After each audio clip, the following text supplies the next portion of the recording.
டஸ்லிஸ் கூட இருக்க அந்த லாஸ்ட் ஆகஸ்ட் மந்த் வந்து ஹாரிக்கு அவ்வளோ நல்லாலாம் போகலை. ஏன்னா டட்லி வந்து இப்போ ஹாரியை பார்த்தாலே பயப்பட ஆரம்பிச்சிட்டாரு. ஹாரி ஒரு ரூமில் இருந்தால் அவர் அங்கே இருக்கிறதே கிடையாது.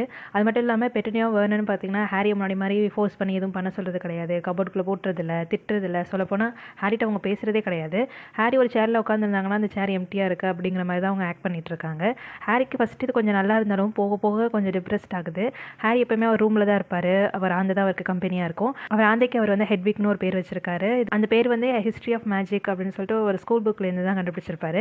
ஹாரிக்கு ஒரு ஸ்கூல் புக் ரொம்ப பிடிச்சிருக்குது. ஸோ லேட் நைட்டும் வந்து பெட்டில் படுத்துகிட்டே ஸ்கூல் புக்லாம் படிச்சுட்டு இருப்பாரு. அந்த டைமில் ஹெட்விக் பார்த்தீங்கன்னா ஜன்னல் திறந்துருக்கிறதுனால ஜாலியாக வெளியில் அப்படியே பறந்துட்டு வரும். ஹெட்விக் வந்து செத்த எலியெல்லாம் நிறையா கொண்டு வரதுனால பெட்டனியா வந்து இந்த ரூமை க்ளீன் பண்ணுறதையே விட்டுட்டாங்க. ஹாரி வந்து இன்னும் செப்டம்பர் 1 எவ்வளோ டேஸ் இருக்குது அப்படின்னு சொல்லிட்டு ஒரு பேப்பரில் எழுதி வாலில் ஸ்டிக் பண்ணி வச்சிருப்பாரு. டெய்லி தூங்க போகிறதுக்கு முன்னாடி அன்றைக்கி டேவை வந்து கிராஸ் பண்ணிட்டு தான் தூங்க போவார். ஸோ இப்போ வந்து ஆகஸ்ட் 31 வந்துடுது. நாளைக்கு செப்டம்பர் 1. ஸோ கிங் கிராஸ் போகணும். வேணட்டு ஏதோ லிஃப்ட் கிட் பார்க்கலாம் அப்படின்னு சொல்லிட்டு இப்போ லிவிங் ஹால் வராரு. லிவிங் ஹாலில் வந்து டஸ்லிஸ் எல்லாரும் உட்காந்து குவிஸ் ப்ரோக்ராம் பார்த்துட்டு இருக்காங்க. ஹாரி அங்கே போயிட்டு அவர் அங்கே இருக்கேன் அப்படின்னு சொல்லி காட்டுறதுக்காண்டி அப்படின்னு சொல்லிட்டு அவர் தொண்டையை சரி பண்ணுறாரு. இப்போ டட்லி வந்து ஹாரியை பார்த்ததும் கத்திக்கிட்டே இங்கேருந்து ஓடி போயிடுறாரு. இப்போ ஹாரி பார்த்தீங்கன்னா வெர்னன்ட்ட போயிட்டு அங்கிள் வெர்னன் அப்படின்னு சொல்லிட்டு கூப்பிட்றாரு. வெர்னன் வந்து அதுக்கு பதில் பேசல. அதுக்கு பதிலாக வந்து அப்படின்னு சொல்லிட்டு சவுண்டு மட்டும் கொடுக்குறாரு. ஹாரி வந்து நாளைக்கு எனக்கு கிங் கிராஸ் ஸ்டேஷன் போகணும் ஹாக்வர்ட்ஸ் போகிறதுக்கு அப்படின்னு சொல்லி சொல்கிறாரு. வெர்னன் அதுக்கும் சவுண்ட் தான் கொடுக்குறாரு. ஹாரி வந்து உங்களுக்கு பிரச்சனை இல்லைன்னா என்னை ட்ராப் பண்ண முடியுமா அப்படின்னு சொல்லிட்டு கேட்குறாரு. அதுக்கும் அவர் வந்து சவுண்ட் தான் கொடுக்குறாரு. சரி அவருக்கு ஓகே தான் போல அப்படின்னு நினச்சிட்டு தேங்க்யூ அப்படின்னு சொல்லிட்டு அவர் மேலே போகலான்னு பார்க்குறாரு. இப்போ தான் வெர்னன் பேச ஆரம்பிக்கிறாரு. இது என்ன காமெடியாக இருக்குது, விசார்ட் ஸ்கூலுக்கு ட்ரெயினில் போகிறீங்க, உங்கள் மேஜிக் கார்பெட்லாம் பஞ்சர் ஆயிடுச்சா என்ன அப்படின்னு சொல்லி கேட்குறாரு. ஹாரி அதுக்கு எதுவுமே பதில் சொல்லலை. அவர் உடனே அந்த ஸ்கூல் அப்படி எங்கே தான் இருக்குது அப்படின்னு சொல்லி கேட்குறாரு. ஹாரி வந்து அது எனக்கு தெரியாது அப்படின்னு சொல்லிட்டு இப்போ தான் அவர் பாக்கெட்டில் ஹாக்ரிட் கொடுத்து அந்த டிக்கெட் எடுத்து பார்க்குறாரு. அதை பார்த்துட்டு சொல்கிறாரு, நாளைக்கு 11 மணிக்கு நான் பிளாட்ஃபார்ம் 9 3/4 ட்ரெயின் ஏறணும் அப்படின்னு சொல்கிறாரு. இப்போ வெர்னன் பெட்னியா ஒரு மாதிரி பார்த்துக்கிறாங்க. இப்போ வெர்னன் கேட்குறாரு, பிளாட்ஃபார்ம் என்னது அப்படின்னு சொல்லி கேட்குறாரு. ஹாரி வந்து 9 3/4 அப்படின்னு சொல்கிறாரு. சும்மா வளராத, அப்படி ஒரு பிளாட்ஃபார்மே இல்லை அப்படின்னு சொல்லிட்டு வெர்னன் சொல்கிறாரு. ஹாரி வந்து என் டிக்கெட்டில் அப்படி தான் போட்டிருக்கு அப்படின்னு சொல்கிறாரு. இப்போ வெர்னன் வந்து சுத்த பைத்தியக்காரத்தனமாக இருக்குது, அவங்க யாருக்குமே அறிவே கிடையாது, நீ பொறுத்திருந்து பாரு, சரி என்னவோ நாளைக்கு வந்து நாங்கள் லண்டன் தான் போகிறோம், ஸோ உன்னை வந்து கிங் கிராஸில் விட்டுறோம், எனக்கு பிரச்சனை இல்லை அப்படின்னு சொல்லிடுறாரு. ஹாரி வந்து நீங்கள் எதுக்கு லண்டன் போகிறீங்க அப்படின்னு சொல்லிட்டு கேட்குறாரு. அதுக்கு வெர்னன் வந்து டட்லி வந்து ஹாஸ்பிட்டல் கூட்டு போகணும், அவன் ஸ்மெல்டிங்ஸ் போகிறதுக்கு முன்னாடி அவனோட வாலை வந்து ரிமூவ் பண்ணணும் அப்படின்னு சொல்கிறாரு. ஹாரி வந்து காலை சீக்கிரமாக 5 மணிக்கே எழுந்திரிச்சிட்டாரு. அதுக்கப்புறம் கொஞ்சம் நர்வஸாகவும் எக்ஸைட்டடாகவும் இருக்கிறதுனால அவரால் தூங்க முடியல. ஸோ இப்போ ரெடியாகிடலாம் அப்படின்னு சொல்லிட்டு யூனிஃபார்ம் போட்டுக்க வேணாம், நம்ம அதை ட்ரெயினில் மாற்றிக்கலாம் அப்படின்னு சொல்லிட்டு நார்மல் ட்ரெஸ் போட்டுக்கிறாரு. அப்புறம் அவரோட ஹாக்வர்ட்ஸ் லிஸ்ட்லாம் எல்லாம் எடுத்துட்டோமா அப்படின்னு சொல்லி செக் பண்ணிட்டு இருக்காரு. ஹெட்விக்கையும் ப்ராப்பராக கேஜில் வச்சு பூட்டிடுறாரு. இப்போ எல்லாம் ரெடி ஆகிட்டு அவர் டஸ்லிஸ்லாம் எழுந்திரிச்சு ரெடி ஆகிறதுக்காண்டி வெயிட் பண்ணிட்டு இருக்காரு. 2 hours கழிச்சு பார்த்தீங்கன்னா வெர்னன் வந்து ஹாரியோட ட்ரங்கெல்லாம் எடுத்து இப்போ காரில் வச்சுட்டு இருக்காரு. அந்த டைமில் பெட்டனியா வந்து டட்லியை கன்வின்ஸ் பண்ணிட்டு இருக்காங்க, இந்த மாதிரி ஹாரி பக்கத்தில் கொஞ்சம் உட்காந்துட்டு வா அப்படின்னு சொல்லிட்டு. இப்போ எல்லாரும் கிளம்ப ஆரம்பிச்சிடறாங்க. ஒரு 10 போல் கிங் கிராஸ் ஸ்டேஷன் ரீச் ஆயிடுறாங்க. வெர்னன் பார்த்தீங்கன்னா ஹாரியோட ட்ரங்கெல்லாம் எடுத்து ஒரு ட்ராலி கார்ட்டில் வச்சு தள்ளிக்கிட்டே வராரு. ஹாரிக்கு இது வந்து கொஞ்சம் ஸ்ட்ரேஞ்சாக இருக்குது. இப்போ ஒரு இடத்துல நின்றுறாங்க. நின்றுட்டு வெர்னன் சொல்கிறாரு, பிளாட்ஃபார்ம் 9 இந்த இருக்குது, பிளாட்ஃபார்ம் 10 இந்த இருக்குது, இதுக்கு நடுவில் தான் எங்கேயோ உன்னோட பிளாட்ஃபார்ம் இருக்குன்னு நினைக்கிறேன், எனக்கு தெரிஞ்சு அவங்க இன்னும் அதை கட்டவே ஆரம்பிக்கல போல அப்படின்னு சொல்கிறாரு. அவர் சொல்கிறத பார்த்தா கரெக்டாக தான் தெரியுது. ஏன்னா அங்கே வந்து பிளாஸ்டிக் போர்டில் 9 அப்புறம் 10ன்னு சொல்லிட்டு 2 பிளாட்ஃபார்ம் தான் இருக்குது. நடுவில் ஒன்றுமே இல்லை, ஒரு மெட்டல் பேரியர் தான் இருக்குது. இப்போ வெர்னன் பார்த்தீங்கன்னா நல்லா என்ஜாய் பண்ணு அப்படின்னு அக்கலா சொல்லிட்டு அவர்படி சிரிச்சுட்டே போயிடுறாரு. ஹாரி வந்து இப்போ திரும்பி பார்க்குறாரு. டஸ்லி பார்த்தீங்கன்னா அவங்க காரில் எல்லாருமே சிரிச்சுக்கிட்டே அங்கேருந்து போகிறாங்க. இப்போ ஹாரிக்கு என்ன பண்ணுறதுனே தெரியல. ஹெட்விக் வேறு ரொம்ப சத்தம் போடுறதுனால அங்கே இருக்கவங்களாம் இப்போ ஹாரியை கொஞ்சம் நோட் பண்ண ஆரம்பிக்கிறாங்க. அவர் அங்கே இருக்க கார்டு ஒருத்தரை நிறுத்திட்டு அவர்கிட்ட கேட்டு பார்க்கலாம் அப்படின்னு சொல்லிட்டு பிளாட்ஃபார்ம் நம்பர் வந்து மென்ஷன் பண்ணல. இவெல்லாம் ஹாக்வர்ட்ஸ் பற்றி கேட்டிருப்பாரு. ஆனால் அந்த கார்டு வந்து ஹாக்வர்ட்ஸை கேள்விப்பட்டது இல்லையா. அது மட்டும் இல்லாமல் அது எந்த இடத்துல இருக்குன்னு கேட்டிருப்பாரு. அதுக்கும் ஹாரிக்கு வந்து சொல்ல தெரியலையா. அதனால கொஞ்சம் கடுப்பாக ஆரம்பிச்சிடறாரு. ஹாரி வந்து அப்புறம் 11 மணிக்கு ஏதாவது ட்ரெயின் போகுமா அப்படின்னு சொல்லி கேட்டு பார்க்குறாரு. அதுக்கும் அந்த கார்டு வந்து அப்படிலாம் எதுவும் இல்லை அப்படின்னு சொல்லிட்டு சும்மா டைம் வேஸ்ட் பண்ணுறாங்க அப்படின்னு எதுவும் சொல்லிக்கிட்டே அவர் பாட்டுக்கும் அங்கேருந்து கடுப்பாகி போயிடுறாரு. இப்போ ஹாரிக்கு வந்து என்ன பண்ணுறதுனே தெரியல. இன்னும் 10 நிமிஷம் தான் இருக்குது, அதுக்குள்ளே ஹாக்வர்ட்ஸ் ட்ரெயின் ஏறணும் இல்லைன்னா போயிடும். ஹாரி வந்து ஹாரிட்ட சொல்ல மறந்துட்டார் போல. டைகனலில் பண்ண மாதிரி எதுவும் இங்கே இருக்க இந்த டிக்கெட் ஸ்டாண்ட் எதையாவது தட்டணுமா அப்படின்னு சொல்லிட்டு அவர் யோசிச்சுட்டு இருக்கும்போது பின்னாடி ஒரு சத்தம் கேட்குது. ஃபுல்லாக மகிழ்ச்சியாக இருக்காங்க அப்படின்னு சொல்லிட்டு ஹாரி உடனே திரும்பி பார்க்குறாரு. அப்போ ஒரு ஃபேமிலி வந்து வராங்க. அதில் ஒரு 4 பசங்க வந்து ஹாரி மாதிரியே ட்ராலி வச்சு அப்படி தள்ளிட்டு வந்துட்டு இருக்காங்களா. அதை பார்த்ததும் ஹாரிக்கு இப்போ தான் கொஞ்சம் நிம்மதியாக இருக்குது. டக்குன்னு அவங்க பின்னாடியே வந்து அந்த ட்ராலியை கொஞ்சம் தள்ளிட்டு போகிறாரு, அவங்க என்ன பேசுகிறாங்கன்னு கேட்குற அளவுக்கு. இப்போ அந்த லேடி சொல்கிறாங்க, அந்த பிளாட்ஃபார்ம் நம்பர் என்ன அப்படின்னு சொல்லி கேட்குறாங்க. அப்போ அங்கே ஒரு குட்டி பொண்ணு வந்து 9 3/4 அம்மா நானும் போகட்டா அப்படின்னு சொல்லி கேட்குறாங்களா. உடனே அவங்க வந்து உனக்கு என்ன அந்த அளவுக்கு ஏஜ் ஆகலை ஜின்னி, இப்போ கொஞ்சம் அமைதியாரு, பெர்சி நீ முதல்ல வா அப்படின்னு சொல்லி கூப்பிட்றாங்க. இப்போ அந்த 4 பசங்களே பெரியவனாக இருக்க ஒருத்தர் வராரு. வந்துட்டு பிளாட்ஃபார்ம் 9 10க்கு நடுவில் வந்து ஒரு மெட்டல் பேரியர் இருக்கும், அதை ஃபேஸ் பண்ணி நிற்கிறாரு. ஹாரி வந்து இப்போ அவர் என்ன பண்ணுறாரு அப்படின்னு சொல்கிறத வந்து கூர்மையாக அப்படியே கவனிச்சிட்டு இருக்கும்போது டக்குன்னு பார்த்தா இடக்குள்ள கொஞ்சம் பேர் போயிடுறாங்க, கிராஸ் பண்ணிடுறாங்க. ஸோ அவங்கள்ட்ட என்ன நடக்குதுன்னு தெரியல. இப்போ எல்லாம் போனதுக்கப்புறம் பார்த்தா அந்த பையனை அங்கேருந்து காணோம். இப்போ அந்த லேடி சொல்கிறாங்க, ஃப்ரெட் அடுத்து நீ தான் அப்படின்னு சொல்கிறாங்களா. உடனே அந்த பையன் வந்து, நான் ஃப்ரெட் கிடையாது, நான் ஜார்ஜ். உண்மையிலே நீங்கள் எங்கள் அம்மானை வெளியில் சொல்லிக்காதீங்க, நான் ஜார்ஜ் கூட உங்களுக்கு தெரியல அப்படின்னு சொல்லிட்டு அவர் வராரு. அவங்க வந்து சாரி ஜார்ஜ் டியர் அப்படின்னு சொல்கிறாங்களா. சும்மா தான் சொன்னேன், நான் தான் ஃப்ரெட் அப்படின்னு சொல்லிட்டு அந்த பையனை அந்த மெட்டல் பேரியரை பார்த்து அப்படியே ட்ராலியை புஷ் பண்ணி போயிட்டு இருக்கான். டக்குன்னு காண போயிடுறான். அவனோட ட்வின்னும் பின்னாடியே வந்து அதே மாதிரி பண்ணுறாங்க, காண போயிடுறாங்க. ஹாரிக்கு இது புரியலை. உடனே அவர் வந்து எக்ஸ்கியூஸ் மீ அப்படின்னு சொல்லிட்டு அந்த லேடியை பார்த்து கேட்குறாரு, ஹலோ டியர், ஹாக்வர்ட்ஸ்க்கு ஃபஸ்ட் டைமா? ரான்க்கும் இதுதான் ஃபஸ்ட் டைம் அப்படின்னு சொல்லிட்டு அவங்க கடைசி பையனை காட்டுறாங்க. ஹாரி வந்து ஆமாம், ஆனால் எனக்கு இது அதாவது இந்த ஃப்ளாட் அப்படின்னு ஏதோ சொல்ல வராரா. உடனே அவங்க வந்து அந்த பிளாட்ஃபார்ம்குள்ளே எப்படி போகிறதுன்னு கேட்குறியா அப்படின்னு கேட்குறாங்க. ஹாரி வந்து ஆமான்னு தலையாட்டுறாரு. இப்போ அவங்க சொல்கிறாங்க, அது ஒன்றும் இல்லைப்பா, நீ அந்த 9 to 10 நடுவில் அந்த மெட்டல் பேரியர் இருக்குல்ல, அதை பார்த்து உன்னோட ட்ராலியை புஷ் பண்ணிவிட்டு அப்படியே ஃபாஸ்ட்டாக நடந்து போ, பயந்துட்டு இடையில எதுவும் நின்றாத, அப்புறம் அதில் நீ மோதிக்குவ, உனக்கு பயமாக இருந்தால் கொஞ்சம் ரன் பண்ணிகிட்டே போ, ஸோ நீ ஃபஸ்ட்டு போ ரானுக்கு முன்னாடி அப்படின்னு சொல்கிறாங்க. இப்போ ஹாரி பார்த்தீங்கன்னா அவரோட ட்ராலி எடுத்துகிட்டு அந்த மெட்டல் பேரியரை ஃபேஸ் பண்ணி நிற்கிறாரு. அது ரொம்ப சாலிடாக இருக்குது. ஸோ இப்போ அப்படியே மெதுவாக அதை பார்த்து அப்படியே புஷ் பண்ணிகிட்டே போகிறாரு. கொஞ்சம் ஃபாஸ்ட்டாகவே போகிறாரு. அப்படியே நெருங்க அவருக்கு கொஞ்சம் பயமாக இருக்குது, அதில் மோத போகிறோம் அப்படின்னு சொல்லிட்டு டக்குன்னு கண்ணை மூடிட்டு ஃபாஸ்ட்டாக அப்படியே ஓட ஆரம்பிக்கிறாரா. இப்போ பார்த்தா அவர் எதுவுமே மோதலை, அவர் ஓடிட்டே தான் இருக்காரு. அப்படியே கண்ணு முழிச்சு பார்க்காரு. இப்போ வந்து ஒரு பிளாட்ஃபார்மில் நிற்கிறாரு. இந்த பிளாட்ஃபார்ம் பார்த்தீங்கன்னா ஒரு ஸ்டீம் இன்ஜின் வந்து நின்றுட்டு இருக்கு. அவர் அப்படியே பின்னாடி திரும்பி பார்க்குறாரு. ஒரு மெட்டல் ஆர்க்வே மாதிரி இருக்குது. அதில் பிளாட்ஃபார்ம் 9 3/4 போட்டிருக்கு. அப்புறம் அங்கே வந்து ஹாக்வர்ட் எக்ஸ்பிரஸ் 11 o'clockனு ஒரு போர்டு வேறு தொங்குது. ஹாரி அப்படியே அங்கே பார்க்குறாரு. அங்கே நிறைய அப்படி ஃபேமிலிஸ்லாம் இருக்காங்க. அங்கங்கே நிறைய கேட்லாம் நிற்கிது. அப்புறம் ஆந்தையெல்லாம் கூண்டில் அடிச்சு வச்சிருக்காங்களா, அதெல்லாம் அப்படியே கத்திட்டு இருக்கு. ஸோ இதெல்லாம் பார்த்துட்டே ஹாரி அப்படியே அந்த கூட்டத்துக்குள்ள போயிட்டு இருக்காரு. ஃபர்ஸ்ட் கம்பார்ட்மெண்ட்லாம் ஆல்ரெடி வந்து ஸ்டூடெண்ட்ஸ் இருக்காங்க. அவங்க ஃபேமிலிட்ட அப்படியே ஜன்னல் வழியால பேசிட்டு இருக்காங்க. ஸோ எம்டி கம்பார்ட்மெண்ட் எதுவும் இருக்கா அப்படின்னு சொல்லிட்டு அப்படியே அந்த கூட்டத்துக்குள்ள தள்ளிக்கிட்டே போறாரு அவர் ட்ராலியை. இப்போ போகிற வழியில் வந்து ஒரு பையனை பார்க்குறாரு. அந்த பையன் அவங்க பாட்டிக்கிட்ட, பாட்டி என்னோட தேரையை நான் மறுபடியும் தொலைச்சிட்டேன் அப்படின்னு சொல்கிறாரு. அதுக்கு அவங்க வந்து ஹோ நெவில் அப்படின்னு சொல்லிட்டு பேசிட்டு இருக்காங்க. இன்னொரு பக்கம் பார்த்தீங்கன்னா ஒரு பையனை சுற்றி கொஞ்சம் பேர் நின்றுட்டு இருக்காங்க. அவங்களாம் வந்து லீ அதை ஓப்பன் பண்ணி நாங்கள் பார்க்குறோம் அப்படின்னு சொல்கிறாங்க. இப்போ அந்த பையன் ஒரு பாக்ஸை ஓப்பன் பண்ணுறான். அதுக்குள்ளேருந்து ஒரு 8 கால் வச்சுட்டு அப்படியே முடியாக ஒரு கிரியேச்சர் வருது. அதை பார்த்து எல்லாம் கத்திட்டு இருக்காங்க. ஸோ அப்படியே ஹாரி வந்து பின்னாடி கொஞ்சம் போகிறாரு. அங்கே எம்டி கம்பார்ட்மெண்ட் இருக்குது. ஸோ ஒரு கம்பார்ட்மெண்ட்டை பார்த்துட்டு ஹெட்விக்கை முதல்ல வந்து ட்ரெயின்குள்ளே வச்சுறாரு. அடுத்து அந்த ட்ரெயின்கை தூக்கி உள்ளே வைக்கலான்னு ட்ரை பண்ணுறாரு. ஆனால் ரொம்ப வெயிட்டாக இருக்கிறதுனால 2-3 தடவை காலில் போட்டுக்கிறாரு. இப்போ பின்னாலேருந்து ஒரு சத்தம் கேட்குது, ஹெல்ப் வேணுமா அப்படின்னு சொல்லிட்டு. யாருன்னு பார்த்தா அந்த ட்வின் பார்த்தோம்ல, அதில் ஒரு ஆள் தான். ஹாரி வந்து ஆமாம் ப்ளீஸ் அப்படின்னு சொல்கிறாரா. உடனே அவர் ஃப்ரெட் இங்கே வா கொஞ்சம் ஹெல்ப் பண்ணு அப்படின்னு சொல்லிட்டு 2 பேரும் ஹாரியோட ட்ரங்க்கெல்லாம் எடுத்து இப்போ கம்பார்ட்மெண்ட்குள்ளே வந்து செட் பண்ணிடுறாங்க. இப்போ ஹாரி வந்து தேங்க்யூ அப்படின்னு சொல்லிட்டு இப்போ வேர்க்கிறனால கொஞ்சம் நெத்தியெல்லாம் அப்படி தொடச்சிட்டு இருக்காரா. அந்த ட்வின்ல ஒரு பையன் வந்து அது என்னது, அப்போ நீ தான் அப்படின்னு சொல்ல வராரு. உடனே இன்னொரு பையன் வந்து அவன் தான் இது, அவன் தானே நீனு அப்படின்னு சொல்லி கேட்குறாங்களா. உடனே ஹாரி வந்து என்ன அப்படின்னு சொல்லி கேட்குறாரு. 2 பேரும் கோரஸா ஹாரி பாட்டர் அப்படின்னு சொல்கிறாங்க. உடனே ஹாரி வந்து ஓ அவனா, அதாவது நான் தான் அப்படின்னு சொல்கிறாரு. இப்போ 2 பேரும் அப்படியே வாயை பொழந்து ஹாரியை பார்த்துட்டு இருக்காங்க. ஹாரிக்கு ஒரு மாதிரி ஷை ஆகுது. இப்போ நல்ல வேலையாக அவங்க அம்மா வந்து ஃப்ரெட் ஜார்ஜ் உள்ளதான் இருக்கீங்களா அப்படின்னு சொல்லி கூப்பிடுறாங்க. உடனே வந்துட்டோம்மா அப்படின்னு சொல்லிட்டு அந்த 2 பேரும் கிளம்பிடுறாங்க. இப்போ ஹாரி பார்த்தீங்கன்னா அங்கே இருக்க சீட்டில் வந்து ஜன்னலுக்கு பக்கத்தில் உட்காந்துக்கிறாரு. அங்கே வெளியில் வந்து அந்த ஃபேமிலி பேசிகிட்டு இருக்கிறத வந்து அப்படியே பார்த்துட்டு இருக்காரு. அவங்க பேசுறதெல்லாம் கேட்குது. இப்போ அந்த லேடி என்ன பண்ணுறாங்கன்னா அவங்க கர்ச்சீஃப் எடுத்துட்டு ரான் உமுக்கில் ஏதோ ஒட்டியிருக்கு பாரு அப்படின்னு சொல்கிறாங்க. உடனே அந்த பையன் கொஞ்சம் பின்னாடி போகிறானா, பிடிச்சி இழுத்து வச்சு உமுக்க தொலைச்சிட்டு இருக்காங்க. அவன் உடனே அம்மா விடுங்கம்மா அப்படின்னு சொல்லிட்டு இருக்கான். இதை பார்த்துட்டு அந்த ட்வின்ஸ் பார்த்தீங்கன்னா அச்சிச்சோ ராணி குட்டிக்கு மூக்கில் ஏதோ ஒட்டியிருக்கான்ப்பா அப்படின்னு சொல்லிட்டு கலாய்க்கிறாங்க. உடனே வந்து 2 பேரும் வாயை மூடுங்க அப்படின்னு சொல்லிட்டு சொல்கிறாரு. இப்போ அந்த லேடி வந்து பெர்சி எங்க அப்படின்னு சொல்லி கேட்குறாங்க. அதுக்கு பசங்க அந்த வந்துட்டு இருக்காமா அப்படின்னு காட்டுறாங்க. இப்போ அவங்க பெரிய பையன் அங்கேருந்து வராரு. அவர் ஆல்ரெடி யூனிஃபார்ம்லாம் மாற்றிட்டாரு. அவர் பீன்னு சொல்லிட்டு ஒரு பேட்ச் வேறு குத்திருக்காரு. அவர் வந்துட்டு சொல்கிறாரு, ரொம்ப நேரம் இருக்க முடியாதுமா, நான் முன்னாடி போகணும், ப்ரிஃபெக்ட்லாம் தனியாக கம்பார்ட்மெண்ட் கொடுத்துருக்காங்க அப்படின்னு சொல்கிறாரா. உடனே இந்த ட்வின்ஸ் வந்து பெர்சி நீ எப்போ ப்ரிஃபெக்ட் ஆன, இதை பற்றி எங்ககிட்ட ஒரு வார்த்தை கூட சொல்லவே இல்லை அப்படின்னு சொல்கிறாரு. அதுக்கு இன்னொரு ட்வின் வந்து ஒரு நிமிஷம் இவன் அதை பற்றி மென்ஷன் பண்ணியிருக்கான்னு நினைக்கிறேன், ஒரு தடவை இல்லை 2 தடவை ஒவ்வொரு நிமிஷமும் சம்மர் ஃபுல்லாகவே அப்படின்னு சொல்லிட்டு இருக்காங்களா. உடனே அவர் வந்து 2 பேரும் கொஞ்சம் அமைதியாக இருக்கீங்களா அப்படின்னு சொல்லிடுறாரு. உடனே ட்வின் கேட்குறாங்க இவனுக்கு மட்டும் எதுக்கு புது ட்ரெஸ் வாங்கி கொடுத்துருக்கீங்க அப்படின்னு சொல்லிட்டு. அதுக்கு அந்த லேடி வந்து ஏன்னா அவன் ப்ரிஃபெக்ட் ஆகிட்டான்ல அப்படின்னு சொல்லிட்டு பெரிய பையனை பார்த்துட்டு ஓகே டியர் நல்லா படி, அங்கே போனதும் எனக்கு வந்து அவள் அனுப்பு அப்படின்னு சொல்லிட்டு அவர் கணத்தில் வந்து ஒரு கிஸ் பண்ணிடுறாங்க. அவர் இப்போ கிளம்பிடுறாரு. இப்போ அவங்க அந்த ட்வின்ஸை பார்த்து பேசுகிறாங்க.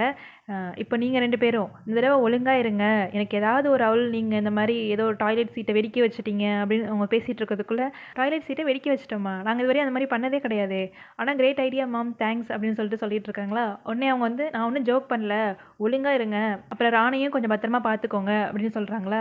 உடனே அந்த ட்வின் வந்து கவலைப்படாதீங்க மாம், நாங்கள் குட்டி பாப்பா ராணிக்கு எதுவும் ஆகாமல் பத்திரமா பார்த்துக்குறோம் அப்படின்னு சொல்கிறாங்களா. அதுக்கு அந்த பையன் வந்து வாயை மூடுறீங்களா அப்படின்னு சொல்லிட்டு மறுபடியும் சொல்கிறாரு. இப்போ அந்த ட்வின் வந்து அம்மா உங்களுக்கு ஒன்று தெரியுமா, நாங்கள் ட்ரெயினில் யாரை பார்த்தோன்னே அந்த பிளாட்ஃபார்ம் கிட்ட கூட ஒரு பையன் நம்ம பக்கம் நின்றுட்டு இருந்தான்ல, பிளாக் கலர் முடி வச்சுட்டு, அவன் யாருன்னு தெரியுமா அப்படின்னு சொல்லி கேட்குறாங்க. அதுக்கு அவங்க வந்து யார் அப்படி கேட்குறாங்க. உடனே இந்த ட்வின்ஸ் 2 பேரும் அவன் தான் ஹாரி பாட்டர் அப்படின்னு சொன்னோனே அந்த குட்டி பொண்ணு பார்த்தீங்கன்னா, அம்மா அம்மா அம்மா நானும் ட்ரெயினில் போய் ஒரு தடவை அவனை பார்த்துட்டு வந்துடவா ப்ளீஸ் ப்ளீஸ் அப்படின்னு சொல்லிட்டு கேட்குறாங்களா. அதுக்கு உடனே அவங்க வந்து நீ ஆல்ரெடி அவனை பார்த்துட்டு ஜின்னி, அது மட்டும் இல்லாமல் அவன் ஒன்றும் ஜூவில் பார்க்குற அனிமல் கிடையாது போய் அப்பப்போ பார்க்கறதுக்கு அப்படின்னு சொல்லிட்டு இப்போ அந்த ட்வின்ஸை பார்த்துட்டு உண்மையாவா உனக்கு எப்படி தெரியும் ஃப்ரெட் அப்படின்னு சொல்லி கேட்குறாங்க. அதுக்கு ஃப்ரெண்ட் வந்து அவன்கிட்ட கேட்டோம், அது மட்டும் இல்லாமல் அந்த ஸ்காரை கூட பார்த்தோம், அப்படியே லைட்னிங் மாதிரியே இருந்துச்சு அப்படின்னு சொல்லி சொல்கிறாரு. இப்போ அவங்க அம்மா வந்து பாவம் அந்த பையன் இப்போ தான் புரியுதா அவன் ஏன் பிளாட்ஃபார்மில் தனியாக வந்து நின்னான்னு, அவன் என்கிட்ட அந்த பிளாட்ஃபார்ம் எப்படி போகணும்னு கேட்கும்போது கூட ரொம்ப அப்படி கைண்டாக ரெஸ்பெக்டாக கேட்டான் தெரியுமா அப்படின்னு சொல்லிட்டு இருக்காங்க. உடனே அந்த ட்வின்ஸ் வந்து அதெல்லாம் விடுங்கம்மா, அந்த யூனோக எப்படி இருப்பான்னு சொல்லிட்டு அவனுக்கு தெரியும் தானே அப்படின்னு சொல்லி கேட்குறாரு. உடனே அந்த லேடி வந்து இப்போ கொஞ்சம் சீரியஸ் ஆகிறாங்க. அவங்க சொல்கிறாங்க நீ அதை வந்து அவன்கிட்ட கேட்கறதுக்கு நான் அலோவ் பண்ண மாட்டேன், அந்த ஐடியாவை அப்படியே விட்டுரு, அது மட்டும் இல்லாமல் ஃபர்ஸ்ட் டே ஸ்கூல் அன்னைக்கே நீ இதை தான் போய் அவனுக்கு ஞாபகப்படுத்துவியா அப்படின்னு சொல்லிட்டு சொல்கிறாங்க. சரி ஓகே உன்னோட ஹேர் எல்லாம் சரி பண்ணு அப்படின்னு சொல்லிட்டு இருக்கும்போது இப்போ ட்ரெயின் விசில் அடிக்குது. அதை கேட்டதும் இப்போ எல்லாம் ட்ரெயினில் ஏறிறாங்க. அந்த குட்டி பொண்ணு வந்து இப்போ கொஞ்சம் அழுகிற மாதிரி போயிடறாங்களா. உடனே ஃப்ரெட் வந்து அழாத ஜென்னி உனக்கு நாங்கள் நிறைய அவ்வளோ அனுப்புகிறோம் சரியா அப்படின்னு சொல்கிறாரு. ஜார்ஜ் அதுக்கு ஆமாம்மா உனக்கு நாங்கள் ஹாக்வர்ட்ஸோட டாய்லெட் சீட்டையும் அனுப்புகிறோம் அப்படின்னு சொல்கிறாரு. உடனே அவங்க அம்மா வந்து ஜார்ஜ் அப்படின்னு சொல்கிறாங்க. சும்மா தாம்மா சொன்னேன் அப்படின்னு சொல்லிட்டு இருக்கும்போதே ட்ரெயின் வந்து அப்படியே மூவ் ஆக ஆரம்பிச்சிருது. அவங்க அம்மா வந்து அவங்க எல்லாருக்கும் டாட்டா கட்டிட்டு இருக்காங்க. அந்த குட்டி பொண்ணு பார்த்தீங்கன்னா அந்த ட்ரெயினோடய அப்படியே கொஞ்சம் நேரம் ஓடி வராங்க. ட்ரெயின் கொஞ்சம் ஃபாஸ்ட்டாக போக ஆரம்பிச்சதும் அவங்களும் நின்றுட்டு அவங்களும் எல்லாரும் டாட்டா கட்டிட்டு இருக்காங்க. ஹாரி வந்து இதை கம்பார்ட்மெண்ட் உள்ளேருந்து பார்த்துட்டு இருக்காரு. 2 பேரும் மறையிற வரைக்கும் பார்க்குறாரு. இப்போ ஒரு பெண்ணில் வந்து டக்குன்னு 2 பேரும் மறைஞ்சிட்டு பில்டிங்ஸ்லாம் தெரிய ஆரம்பிச்சிருது. இப்போ ஹாரி வந்து உள்ளே உட்காந்துருக்காரா, அந்த கம்பார்ட்மெண்ட்டோட டோரில் ஏதோ சத்தம் கேட்குது. என்னன்னு பார்த்தா இப்போ அந்த கடைசி பையன் தான் அங்கே நிற்கிறாரு. இந்த மாதிரி இங்கே யாரும் உட்காடுறாங்களா, எல்லா இடமும் ஃபில்லாக இருக்குது அப்படின்னு சொல்லிட்டு கேட்குறாரு. ஹாரி இல்லைன்னு சொன்னதும் அவரும் அந்த சீட்டில் வந்து உட்காந்துக்கிறாரு. உட்காந்துட்டு அவர் கொஞ்சம் நேரம் ஹாரியை பார்க்குறாரு. அப்புறம் அப்படியே விண்டோ பக்கமாக பார்க்க ஆரம்பிச்சிடறாரு. இப்போ அந்த ட்வின்ஸ் அந்த பக்கமாக வராங்க. வந்து ரான் நாங்கள் ட்ரெயினோட மிடிலுக்கு கொஞ்சம் போயிட்டு வந்துடுறோம், லீ ஏதோ பெரிய சிலந்தி ஒன்று கொண்டு வந்திருக்கானா அப்படின்னு சொல்கிறாங்க. ரான் வந்து சரி அப்படின்னு சொல்கிறாரா. உடனே இந்த ட்வின்ஸ் இப்போ ஹாரி பார்த்துட்டு ஹாரி நாங்கள் எங்களை இன்ட்ரடியூஸ் பண்ணிக்கல, என் பேர் ஃப்ரெட் வீஸ்லி, அப்புறம் இவன் வந்து ஜார்ஜ் வீஸ்லி, அப்புறம் அது எங்கள் தம்பி ரான் அப்படின்னு சொல்கிறாங்க. சரி அப்புறம் பார்க்கலாம் அப்படின்னு சொல்லிட்டு 2 பேர் போகிறாங்களா. இவங்களும் டாட்டா கட்டிடுறாங்க. இப்போ ரான் வந்து ஹாரி பற்றி கேட்குறாரு. அப்போ நீ தான் உண்மையிலேயே ஹாரி பாட்டரா அப்படின்னு சொல்லி கேட்குறாரு.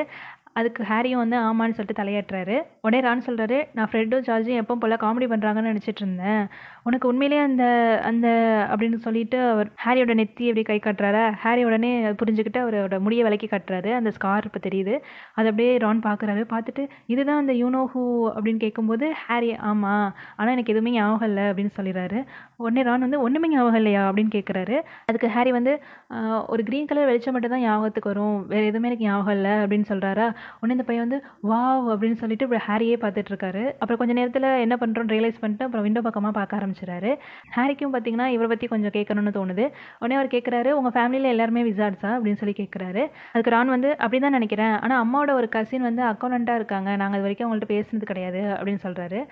இவங்களும் அந்த ஓல்டு விசார்டிங் ஃபேமிலியில் ஒரு ஆள் போல் அப்படின்னு நினச்சிட்டு அப்போ உங்களுக்கு நிறையா மேஜிக்லாம் தெரியும்ல அப்படின்னு சொல்கிறாரு. இப்போ ரான் வந்து நீ வந்து மகளோட போய் வாழ போயிட்டேன்னு கேள்விப்பட்டேன், அந்த மகள்ஸ்லாம் எப்படி இருப்பாங்க அப்படின்னு சொல்லி கேட்குறாரா. ஹாரி வந்து ரொம்ப மோசம், எல்லாரும் இல்லை ஆனால் என்னோட ஆண்ட் அங்கிள் கசின் எல்லாருமே, எனக்கும் ஒரு 3 விசார்ட் பிரதர் இருந்தால் நல்லாயிருக்கும் அப்படின்னு சொல்கிறாரா. உடனே ரான் வந்து மொத்தம் 5, நான் தான் ஹாக்வர்ட்ஸ்க்கு 6ஆவதாக போயிட்டுருக்கேன், பில்லும் சார்லியும் ஆல்ரெடி ஹாக்வர்ட்ஸ் முடிச்சுட்டு போயிட்டாங்க, இப்போ நானும் அவங்க அளவுக்கு வந்து எல்லாமே பண்ணணும். பில் வந்து ஹெட் பாயாக இருந்திருக்கான், சார்லி வந்து குவிடிச்சில் கேப்டனாக இருந்திருக்கான், இப்போ பெர்சி ப்ரிஃபெக்ட் வேறு ஆகிட்டான், ஃப்ரெட்டும் ஜார்ஜும் சும்மா சுற்றிட்டு தான் இருப்பாங்க ஆனால் நல்ல மார்க்ஸ் எடுத்துருவாங்க, எல்லாருக்குமே அவங்கள பிடிக்கும், ரொம்ப ஃபன்னி அப்படின்னு சொல்லுவாங்க. ஸோ எல்லாருமே என்னையும் எக்ஸ்பெக்ட் பண்ணுறாங்க, நானும் இது நல்லா பண்ணணும் அப்படின்னு சொல்லிட்டு. ஆனால் நான் இப்போ எது பண்ணாலுமே அது ஒன்றும் பெருசாக போகிறது கிடையாது, ஏன்னா பிரதர்ஸ் முன்னாடியே எல்லாத்தையும் பண்ணிட்டாங்க. அது மட்டும் இல்லாமல் 5 பிரதர்ஸோட நீ இருந்தீங்கன்னா உனக்கு புதுசாக எதுவுமே கிடைக்காது. ஏன்னா பாரு எனக்கு மில்லோட பழைய ட்ரெஸ்ஸு, சார்லியோட பழைய வாண்டு, அப்புறம் பெர்சியோட பழைய ரேட்டு அப்படின்னு சொல்லிட்டு அவர் பாக்கெட்டுக்குள்ளேருந்து இப்போ ஒரு எலி எடுக்கிறாரு. அந்த எலி வந்து இப்போ நல்லா தூங்கிட்டு இருக்கு. இப்போ சொல்கிறாரு இவன் பேர் ஸ்கேப்பர்ஸ், ஆனால் சொத்த வேஸ்ட்டு, எப்பயாவது தான் கண்ணு முழிச்சிருப்பான். பெர்சி வந்து ப்ரிஃபெக்ட்னால எங்கள் அப்பா அவனுக்கு அவள் வாங்கி கொடுத்துட்டாரு, ஸோ அதனால் எனக்கு எதுவும் வாங்குறதுக்கு அவர்கிட்ட காசு, அதாவது எனக்கு பெர்சியோட ரேட் கிடச்சிருச்சு அப்படின்னு சொல்கிறாரு. சொல்லிட்டு இப்போ அவருக்கு வந்து ஒரு மாதிரி ஆயிடுது, ரொம்ப ஷேர் பண்ணிட்டோம் போல அப்படின்னு சொல்லிட்டு இப்போ விண்டோ பக்கமாக திருப்பி பார்க்க ஆரம்பிச்சிடாரு. ஹாரி வந்து இது ஒன்றும் தப்பாலாம் எடுத்துக்கல காசு இல்லை அப்படிங்கிறது, ஏன்னா ஹாரிக்கே 1 மாதத்துக்கு முன்னாடி எந்த காசுமே கிடையாது. ஸோ அவரை சீரப் பண்ணலாம் அப்படின்னு சொல்லிட்டு அவருக்கு நடந்தது எல்லாத்தையும் சொல்லிட்டு இருக்காரு. இந்த மாதிரி டட்லியோட பழைய ட்ரெஸ் தான் போட்டுக்கணும், இந்த மாதிரி அவங்கலாம் எவ்வளோ இது பண்ணாங்க ஹாரியை அப்படின்னு சொல்லிட்டு இருக்கும்போது ஹாக்ரிட் வந்ததுக்கப்புறம் தான் எனக்கு எல்லாத்த பற்றியுமே தெரியும், நான் ஒரு விசார்ட், எங்கள் அம்மா அப்பா, அப்புறம் அந்த வால்டமோர்ட் அப்படின்னு சொல்கிறாரா. உடனே ரான் வந்து டக்குன்னு ஜெர்க் ஆயிறாரு. ஹாரி என்ன அப்படி சொல்லி கேட்குறாரா, நீ அந்த யூனோஹூ பேரை சொல்லிட்ட, எனக்கு தெரியும் எல்லாரையும் விட நீ கொஞ்சம் அப்படின்னு சொல்ல வரும்போது ஹாரி வந்து இல்லை இல்லை நான் பிரேவாக இருக்கேன் அப்படிங்கிறதுக்காண்டிலாம் அதை சொல்லலை, எனக்கு ஆக்சுவலாக அவன் பேர் சொல்லக்கூடாது அப்படின்னே எனக்கு தெரியாது. அதாவது என்ன சொல்ல வரேன்னா, எனக்கு தெரிஞ்சு நான் நிறைய கற்றுக்கணும் போல, கிளாஸ்லேயே நான் தான் ரொம்ப ஒஸ்ட் ஸ்டூடெண்ட்டாக இருக்க போகிறேன் அப்படின்னு சொல்கிறாரு. ஆனால் உடனே ரான் வந்து இல்லை இல்லை நீ அப்படிலாம் இருக்க மாட்டேன், ஏன்னா நிறைய பேர் மகள்வல்லேருந்து வராங்க, அவங்களாம் சீக்கிரமாகவே கற்றுப்பாங்க அப்படின்னு சொல்கிறாரு. இப்போ ட்ரெயின் வந்து லண்டனை விட்டு கொஞ்சம் அவுட்டரில் வந்துடுது. இப்போ ஜன்னல் வழியால் பார்த்தா நிறைய புல்வெளியில் நிறைய ஆடு மாடு இதெல்லாம் மேய்ஞ்சிட்டு இருக்கு. 2 பேரும் கொஞ்சம் நேரத்துக்கு அமைதியாக இருக்காங்க. அப்படி ஜன்னல் வழியால் அது எல்லாத்தையும் பார்த்துட்டு இருக்காங்க. இப்போ வந்து காரிடாரில் ஏதோ சத்தம் கேட்கு. ஒரு வயசானவங்க வந்து உங்க ட்ராலியில் ஏதோ ஸ்வீட்லாம் வச்சுட்டு ஏதாவது வேணுமா டியர்ஸ் அப்படி சொல்லி கேட்குறாங்க. ஹாரி வந்து காலைல பிரேக்ஃபாஸ்ட் சாப்பிடலையா, அதனால ஏதாவது மாஸ் பார் மில்கி பார் அந்த மாதிரி ஏதாவது வாங்கலாம் அப்படின்னு சொல்லிட்டு அவர் எந்திரிச்சு வராரு. நான் பார்த்தீங்கன்னா அந்த டைமில் எனக்கு ஆல்ரெடி சாண்ட்விச் கொடுத்துட்டாங்களே அப்படின்னு சொல்லிட்டு ஏதோ முணுமுணுத்துட்டு இருக்காரு. இப்போ ஹாரி வந்து பார்க்குறாரு. ஆனால் அங்கே பார்த்தா மாஸ் பார் எதுவும் இருந்த மாதிரி தெரியல. அங்கே என்னென்னமோ இருக்குது, every flavour bean, chocolate frog, cauldron cake, அப்புறம் பம்கின் பேஸ்ட்ரி, இது வரைக்கும் ஹாரி பார்க்காத என்னென்னமோ ஸ்வீட்லாம் அங்கே இருக்குது. அதெல்லாம் பார்த்துட்டு சரி எல்லாத்தையும் கொஞ்சம் கொஞ்சம் வாங்கிடலாம் அப்படின்னு சொல்லிட்டு எல்லா ஸ்வீட்லேயுமே வந்து கொஞ்சம் கொஞ்சம் வாங்குறாரு. அதுக்கு பே பண்ணுறாரு 11 சிக்கல் 7 நட்ஸ் போல் கொடுத்துட்டு இப்போ எல்லா ஸ்வீட்டும் வாங்கிட்டு அப்படியே உள்ள வந்து சீட்டில் வைக்கிறாரா. ரான் அதை பார்த்துட்டு நீ செம்ம பசியில் இருக்க போல அப்படின்னு கேட்குறாரு. ஹாரியும் ஆமாம் செம்ம பசி அப்படின்னு சொல்லிட்டு அது பம்கின் பேஸ்ட்ரி எடுத்து சாப்பிட்டுட்டு இருக்காரு. ரானும் அவரோட சாண்ட்விச் பேக்கேஜை ஓப்பன் பண்ணிவிட்டு அதுலேருந்து ஒரு சாண்ட்விச் எடுக்கிறாரு. எடுத்துகிட்டு சொல்கிறாரு, எங்கள் அம்மா எப்பயுமே மறந்துடுறாங்க, எனக்கு இந்த கார்ன்டு பீஃபே பிடிக்காது அப்படின்னு சொல்லி சொல்கிறாரா. ஹாரி உடனே நம்ம இப்போ ஸ்வாப் பண்ணிக்கலாமா அப்படின்னு சொல்லி கேட்குறாரு. அதுக்கு ரான் வந்து இல்லை இது சாண்ட்விச்லாம் கொஞ்சம் ட்ரை ஆயிடுச்சு, அவங்களுக்கு கரெக்டாக டைம் கிடைக்கல, 5 பேர் இருக்கோம்ல அப்படின்னு சொல்லி சொல்கிறாரு. அதுக்கு வந்து ஹாரி வந்து அதெல்லாம் பிரச்சனை இல்லை, என்ன எடுத்துக்கோ அப்படின்னு சொல்லிட்டு ஒரு பம்கின் பேஸ்ட்ரி கொடுக்குறாரு. ஹாரி வந்து இது வரைக்கும் இந்த மாதிரி ஷேர் பண்ணதே கிடையாது யார்கிட்டையும், ஏன்னா அவருக்கு யாருமே ஷேர் பண்ண இருந்ததில்லை. ஸோ இந்த ஃபீலிங் வந்து நல்லா இருக்குது, ரான் கூட அப்படி பேசிட்டு ஷேர் பண்ணிட்டு சாப்பிட்றது. ஸோ 2 பேரும் நிறையா ஸ்வீட்லாம் சாப்பிட்றாங்க, கால்டன் கேக் எல்லாத்தையும் ஜாலியாக பேசிகிட்டே சாப்பிட்டுட்டு இருக்காங்க. ஹாரி வந்து அங்கே ஒரு சாக்லேட் ஃப்ராக் இருக்குது, அதை எடுத்துகிட்டு இது என்னது, இது ஒன்றும் உண்மையான ஃப்ராக் இல்லையே அப்படின்னு சொல்லி கேட்குறாரு. அதுக்கு ரான் வந்து இல்லை இல்லை ஆனால் அதுக்குள்ளே ஒரு கார்டு இருக்கும் பாரு, எனக்கு இன்னும் அக்ரிப்பா கிடைக்கல அப்படின்னு சொல்லி சொல்கிறாரா. ஹாரி என்னது அப்படி சொல்லி கேட்குறாரு. உடனே ரான் வந்து உனக்கு தெரியாதுல்ல, இந்த சாக்லேட் ஃப்ராகோட வந்து ஒரு கார்டு வரும், லைக் வந்து நீ கலெக்ட் பண்ணலாம், அதில் வந்து இந்த ஃபேமஸ் விச் அண்ட் விசார்டோட ஃபோட்டோஸ்லாம் வரும், என்கிட்ட 500க்கு மேலே கார்டு இருக்குது, ஆனால் எனக்கு இன்னும் அக்ரிப்பாவும் புரோட்டோலமி இவங்களோட கார்டு வந்து இன்னும் கிடைக்கல அப்படின்னு சொல்லிட்டு இருக்காரு. ஹாரியும் இப்போ வந்து அந்த சாக்லேட் ஃப்ராகை ஓப்பன் பண்ணி பார்க்குறாரு. அந்த கார்டு எடுத்து பார்த்தா அதில் ஒரு வயசான ஒரு ஃபோட்டோ இருக்குது, கீழே வந்து ஆல்பஸ் டம்பிள்டோர் அப்படின்னு சொல்லி எழுதியிருக்கு. உடனே ஹாரி வந்து இதுதான் டம்பிள்டோரா அப்படின்னு சொல்லி சொல்கிறாரு. அதுக்கு ரான் வந்து டம்பிள்டோரை பற்றி கேள்விப்படலாம் மட்டும் சொல்லாத அப்படின்னு சொல்லிட்டு அங்கே இருக்க இன்னொரு பேக்கேஜை பார்த்துட்டு நான் கொஞ்சம் எடுத்து பார்க்கட்டுமா, மேபி எனக்கு வந்து அக்ரிப்பா கிடைக்கலாம் அப்படின்னு சொல்கிறாரு. ஹாரியும் ஓகே சொன்னோன்னே தேங்க்ஸ் அப்படின்னு சொல்லிட்டு அவர் அதை பிரிக்கிற மாதிரி போயிடுறாரு. ஹாரி பார்த்தீங்கன்னா இப்போ அந்த கார்டை வந்து திருப்பி பார்க்குறாரு. அதில் டம்பிள்டோர் பற்றி கொஞ்சம் விஷயங்கள் போட்டிருக்கு. கரண்டாக இவர் இப்போ ஹாக்வர்ட்ஸில் ஹெட் மாஸ்டராக இருக்காரு. அப்புறம் வந்து மாடர்ன் டைம்ஸில் இருக்க கிரேட் விசார்டில் வந்து டம்பிள்டோரும் ஒருத்தர். முக்கியமாக இவர் எதுக்கு ஃபேமஸ்னா 1945 டார்க் விசார்டான கிரிண்டல்வால்ட்னு ஒருத்தரை வந்து இவர் தோக்கடிச்சிருப்பாரு. அப்புறம் டிராகன் பிளேடோட 12 பெனிஃபிட்ஸை கண்டுபிடிச்சிருக்காரு. ஆல்கமியில் வந்து அவரோட பார்ட்னர் நிக்கோலஸ் ஃப்ளெமெல் அவர் கூட சேர்ந்து நிறைய ஒர்க் பண்ணியிருப்பாரு. டம்பிள்டோருக்கு வந்து சாம்பர் மியூசிக் அப்புறம் 10 பின் பவுலிங்னா ரொம்ப பிடிக்கும் அப்படின்னு சொல்லிட்டு அவரை பற்றி கொஞ்சம் இன்ஃபர்மேஷன் போட்டிருக்கு. ஹாரி வந்து இப்போ அந்த கார்டை திருப்பி பார்க்குறாரு. அங்கேருந்து டம்பிள்டோட ஃபோட்டோ வந்து காணோம். உடனே அவர் காண போயிட்டாரு அப்படின்னு சொல்லி ஹாரி சொல்கிறாரா. ரான் வந்து எப்பயுமே அவர் இங்கே தான் இருப்பார்னு சொல்லிட்டு நீ எக்ஸ்பெக்ட் பண்ண முடியாது, அவர் திருப்பி வந்துடுவார். எனக்கு மறுபடியும் மோர்கனாவோட கார்டு வந்திருக்கு, என்கிட்ட இவங்களோட 6 இருக்குது, உனக்கு வேணுமா நீ கலெக்ட் பண்ண ஆரம்பிக்கலாம் அப்படின்னு சொல்லிட்டு அங்கே இருக்க மற்ற பேக்கெட்லாம் வந்து பார்த்துட்டு இருக்காரா. ஹாரி உடனே எடுத்துக்கோ அப்படின்னு சொல்லிட்டு, ஆனால் மகள்வெல்ல இருக்க ஃபோட்டோவில் யாருமே வந்து நகர மாட்டாங்க தெரியுமா, அப்படியே தான் இருப்பாங்க அப்படின்னு சொல்கிறாரா. உடனே ரான் வந்து உண்மையாவா, கொஞ்சம் கூட நகர மாட்டாங்க, ரொம்ப ஸ்ட்ரேஞ்சாக இருக்குது அப்படின்னு சொல்லிட்டு அவர் பாட்டுக்கு அதெல்லாம் பிரிக்க ஆரம்பிச்சிடுறாரு. ஹாரி வந்து இப்போ அந்த கார்டை திருப்பி பார்க்குறாரு. அதில் டம்பிள்டோர் இப்போ வந்துட்டார். அவர் ஹாரியை பார்த்து கொஞ்சம் சிரிக்கிறாரு. ரான் பார்த்தீங்கன்னா அந்த கார்டெல்லாம் பார்க்குறத விட அந்த சாக்லேட் ஃப்ராக் சாப்பிட்றதுலாம் வந்து ரொம்ப மும்மரமாக இருக்கார். ஆனால் ஹாரிக்கு இதெல்லாம் புதுசு இல்லை. ஸோ அவர் வந்து எல்லாத்தையும் ஓப்பன் பண்ணி ஒவ்வொரு கார்டாக எடுத்துகிட்டு இருக்காரு. இவர்கிட்ட இப்போ டம்பிள்டோர் மோர்கானா மட்டும் கிடையாது, மற்ற கிரேட் விசார்டான ஹென்ஜிஸ்ட், ஆல்பெரிக், பராசிலஸ், அப்புறம் மெர்லின் இவங்க மாதிரி நிறைய ஃபோட்டோஸ் கிடைக்குது. அதெல்லாம் வந்து ஹாரி பார்த்துட்டு இருக்காரு. சாக்லேட் ஃப்ராக்லாம் முடிஞ்சிருது. அடுத்து எவ்ரி ஃப்ளேவர் பீன்னு சொல்லிட்டு ஒரு ஸ்வீட் இருக்குது. ஸோ அதை எடுத்து பார்க்குறாரு. அதுக்குள்ள நிறைய ஃப்ளேவர்டு பீன்ஸ்லாம் உள்ளே இருக்குது. ரான் சொல்கிறாரு அதை கொஞ்சம் ஜாக்கிரதையாக இருந்துக்கோ, எவ்ரி ஃப்ளேவர் பீன்னா எல்லா ஃப்ளேவருமே இருக்கும், லைக் ஆர்டினரி ஃப்ளேவரான சாக்லேட்டு, ஸ்ட்ராபெரி அந்த மாதிரி இருக்கும், கிராஸ், லிவர், ட்ரிப் அந்த மாதிரியும் இருக்கும். ஒரு தடவை ஜார்ஜ் வந்து பூகி ஃப்ளேவர் வேறு சாப்பிட்டானா அப்படின்னு சொல்கிறாரா. சொல்லிட்டு இப்போ அதுலேருந்து ஒரு க்ரீன் கலரில் பீன் எடுக்கிறாரு. எடுத்தது முனையில் லைட்டாக கடிச்சு பார்த்துட்டு ஏக் ஸ்ப்ரவுட் அப்படி சொல்கிறாரு. இப்போ 2 பேரும் பார்த்தீங்கன்னா ஜாலியாக அதில் இருக்க ஒவ்வொரு பீனையும் வந்து சாப்பிட்டு அந்த டேஸ்ட்டெல்லாம் அப்படி என்ஜாய் பண்ணிட்டு இருக்காங்க. ரான் வந்து அதில் கிரே கலரில் ஒரு பீன் இருக்குது, அதை அவர் தொடவே இல்லை. ஆனால் ஹாரி வந்து அதெல்லாம் எடுத்து சாப்பிட்டு பார்க்குறாரு. அது பெப்பர் ஃப்ளேவர். ஸோ அப்படியே 2 பேரும் மாற்றி நல்லா சாப்பிட்டு என்ஜாய் பண்ணிட்டு இருக்காங்க. இதுக்கப்புறம் நடக்கிறதுலாம் நம்ம பார்ட் 2ல் பார்த்துடலாம், ஏன்னா வீடியோ டியூரேஷன் அதிகமாக இருக்குது. இதுக்கு முன்னாடி உள்ள சாப்டர்ஸ் எல்லாம் நம்ம சேனலில் போட்டிருக்கோம். அதோட லிங்க்கை வந்து நான் டிஸ்கிரிப்ஷனில் கொடுக்குறேன், வேணுங்கிறவங்க அங்கே போய் பார்த்துக்கோங்க. பாய்.